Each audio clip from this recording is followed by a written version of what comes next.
On a parlé dans la vidéo précédente de Raymond Lull, un personnage directement lié à l'Église puisque c'était un missionnaire franciscain. On va maintenant parler d'un deuxième personnage également lié à l'Église puisqu'il a fini cardinal. Il s'agit de Nicolas de Cuse. Nicolas de Cuse, alors il s'appelle comme ça parce qu'il est né à Cuse, qui est une ville allemande sur la Moselle. Il est né en 1401, c'est-à-dire presque un siècle après la mort de Raymond Lull, et pourtant son approche mathématique des élections est directement liée à celle de Raymond Lull. Nicolas de Cuse est surtout connu pour son ouvrage De la docte ignorance, qui est un ouvrage sur la philosophie de la connaissance, et qui est considéré par exemple par Ernst Cassirer comme les linéaments de l'épistémologie moderne, mais aussi l'archétype de la philosophie de la Renaissance. De la docte ignorance est donc considéré comme un véritable ouvrage fondateur, mais ce n'est pas de cet ouvrage qu'on va parler aujourd'hui, mais d'un traité bien moins connu. Avant d'entrer dans le détail de son approche mathématique des élections, je voudrais juste préciser que Nicolas de Cuse, comme Raymond Lull, est un personnage très intéressé par les mathématiques et très compétent en mathématiques. Il s'intéresse en particulier de très près à la question de la quadrature du cercle, qu'il commente abondamment. Vous avez par exemple dans son ouvrage Les Conjectures des passages très intéressants à ce propos. Pour tenter de résoudre le problème de la quadrature du cercle, dont il sera démontré par la suite qu'il n'est pas soluble à la règle et au compas, Nicolas de Cuse lit Euclide. Il s'intéresse aussi directement à la méthode d'approximation d'Archimède, la méthode d'exhaustion dont on a déjà parlé dans Arithmétique dans une vidéo précédente. Et il lit aussi un petit traité mathématique écrit peu de temps avant. Ce traité s'appelle Liber de Quadratura et Triangulatura Circuli. Ce livre est publié en 1299 par un certain Raymond Lull. Et il est très clair que Nicolas de Cuse a été en contact avec l'œuvre de Raymond Lull de façon très abondante. On sait par exemple que Nicolas de Cuse a étudié à Padoue. Or à Padoue, l'œuvre de Nicolas de Cuse faisait partie du corpus à connaître en mathématiques et en logique. Il y a donc été confronté dès son plus jeune âge. Alors on ne sait pas néanmoins dans le détail ce que Nicolas de Cuse a lu de Raymond Lull. On sait qu'il a lu le traité sur la quadrature du cercle, mais on sait également que dans sa bibliothèque, il possédait deux ouvrages, Blanquerna et le De Arte Electionis, dont on a parlé dans la vidéo précédente, deux ouvrages dans lesquels Raymond Lull proposait des développements mathématiques autour de la question électorale. Il n'est pas certain que Nicolas de Cuse ait lu le Blanquerna de Raymond Lull, en revanche, il est hors de doute qu'il ait lu le De Arte Electionis. Et du De Arte Electionis, il semble clair qu'il n'a pas complètement apprécié le développement mathématique de la méthode électorale, ce qui fait que dans le chapitre 37 de son De Concordantia Catholica, Nicolas de Cuse en propose une nouvelle version.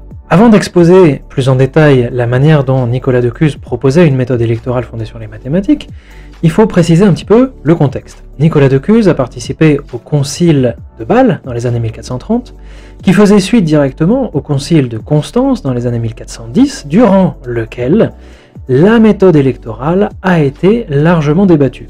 Or, ce concile de Constance s'est déroulé lorsque Nicolas de Cuse était adolescent, et il a bien sûr pris connaissance des rapports, notamment sur la méthode électorale, de tous les débats qui avaient eu lieu lors de ce concile. Deuxième élément de contexte important, alors que Raymond Lull faisait référence à l'élection d'une abbesse, donc une élection ecclésiastique, Nicolas de Cuse préfère s'intéresser à l'élection de l'empereur du Saint-Empire romain germanique. Pourquoi cela? Tout d'abord parce que, au sein des luttes qui ont émaillé l'histoire du Moyen-Âge entre le pouvoir spirituel et le pouvoir temporel, c'est-à-dire essentiellement à l'époque entre le pape et l'empereur, Nicolas de Cuse était évidemment dans le camp du pape.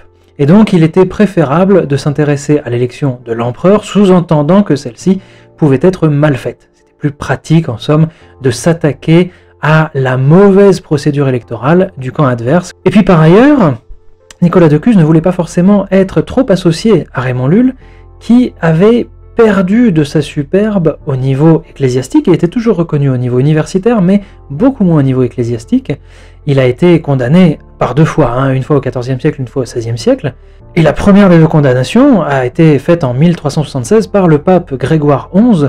Donc Raymond Lull n'était pas forcément en odeur de sainteté, il n'était pas très pertinent pour un ecclésiastique du niveau et de l'ambition de Nicolas de Cuse de se référer au maître catalan. Voilà quelques extraits de ce que propose Nicolas de Cuse dans son De Concordantia Catholica au chapitre 37. Les électeurs devraient demander à un notaire d'écrire sur des bouts de papier exactement de même taille les noms des candidats. Un nom doit figurer sur une feuille de papier et, après le nom, un chiffre clair, 1, 2, 3 et ainsi de suite, jusqu'à ce qu'il y ait une fiche pour chacune des personnes que leurs délibérations précédentes ont convenu de prendre en considération. 10 feuillets portant le nom de l'un des 10 candidats doivent ensuite être remis à chaque électeur. Que l'électeur se demande alors, dans sa conscience, au nom de Dieu, lequel de tous les candidats est le moins approprié. Laissez-le faire à l'encre un seul trait sur la fiche appropriée pour indiquer le chiffre 1. Puis, laissez-le considérer qui est le prochain moins digne et écrivez le chiffre 2. Il devrait donc continuer à travers les autres jusqu'à ce qu'il arrive au candidat qui est à son avis le meilleur. Sur sa fiche, il inscrira le numéro 10 ou le nombre correspondant au total des candidats. Une fois les notes ainsi faites, que chaque électeur prenne sa propre liasse de feuillets à la main et les jette de sa propre main dans un sac vide, suspendu au milieu des électeurs. Assis au milieu des électeurs, le prêtre doit ensuite sortir les feuillets du sac un par un, dans l'ordre que sa main peut les trouver, et lire le nom et le numéro inscrits dessus. Pendant ce temps, le caissier à ses côtés doit noter chaque numéro au fur et à mesure.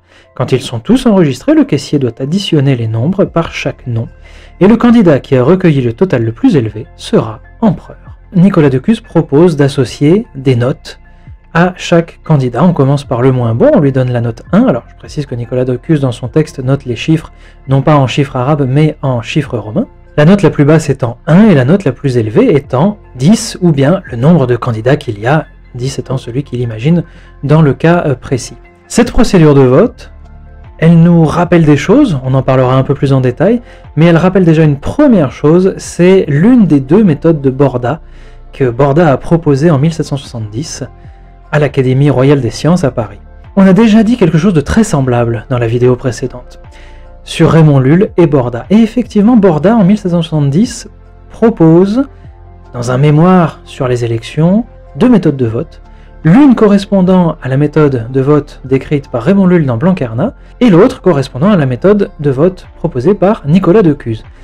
Borda ne connaissait pas ces 2 textes, autant qu'on puisse savoir en tout cas, et il a manifestement retrouvé ces 2 méthodes indépendamment de ces 2 auteurs que sont Raymond Lull et Nicolas de Cuse, mais je vous parlerai un peu plus précisément du détail de cette méthode des notes, lorsque je parlerai de Borda dans la prochaine vidéo, et je vous parlerai également des méthodes de vote, aujourd'hui très célèbres, qui se fondent directement sur cette méthode imaginée pour la première fois par Nicolas de Cuse.